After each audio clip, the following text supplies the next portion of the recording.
Hi friends, Ramayanam, Mahabharatam, Bhagavatam మూడు భారతీయులకు ప్రామాణిక గ్రంథాలు. ఈ గ్రంథాల్లోని ప్రతి అక్షరం నుంచి జీవితానికి సంబంధించి ఎన్నో విషయాలు తెలుసుకోవచ్చు. ఇక ఈ గ్రంథాల్లోని పలు విషయాలు చాలా ఆసక్తిని రేపుతాయి. రామాయణంలో రాముడు 14 ఏళ్ళు వనవాసం చేయాలని కైక కోరింది. భారతంలో జూదంలో ఓడిన పాండవులు 12 ఏళ్ళు అరణ్యవాసం, తర్వాత 1 ఏడాది అజ్ఞాతవాసం, అంటే మొత్తం 13 ఏళ్ళు రాజ్యానికి దూరంగా ఉండాలని కౌరవులు నియమం పెట్టారు.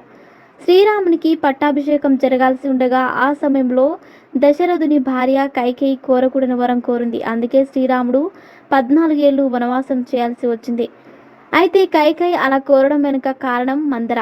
ఆమె కైకేయి దాసి. వివాహానికి ముందు కూడా కైకేయికి ఆమె దాసిగా ఉండేది. పెళ్ళైన తర్వాత కైకేయితో పాటే ఆమె కూడా వచ్చేస్తుంది. ఇక రాముని సరిగ్గా 14 ఏళ్ళు వనవాసం చేయమని చెప్పడం వెనుక ఓ కారణం. త్రేతాయుగంలో ఒక వ్యవస్థ నడిచిందని అయోధ్యకు చెందిన ప్రముఖ కథకుడు పవన్ దాస్ శాస్త్రి చెప్పారు. ఒక రాజు 14 సంవత్సరాలు తన సింహాసనాన్ని విడిచిపెడితే అతను రాజయ్యే హక్కును కోల్పోతాడు.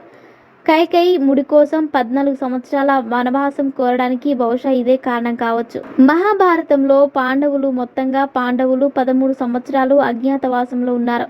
ద్వాపర యుగంలో 13 ఏళ్ల పాటు సింహాసనాన్ని విడిచిపెడితే పాలించే అవకాశం కోల్పోతారని పవన్ దాస్ శాస్త్రి వివరించారు. మరిన్ని ఇంట్రెస్టింగ్ అప్డేట్స్ కోసం మా ఛానల్ని సబ్స్క్రైబ్ చేసుకోండి.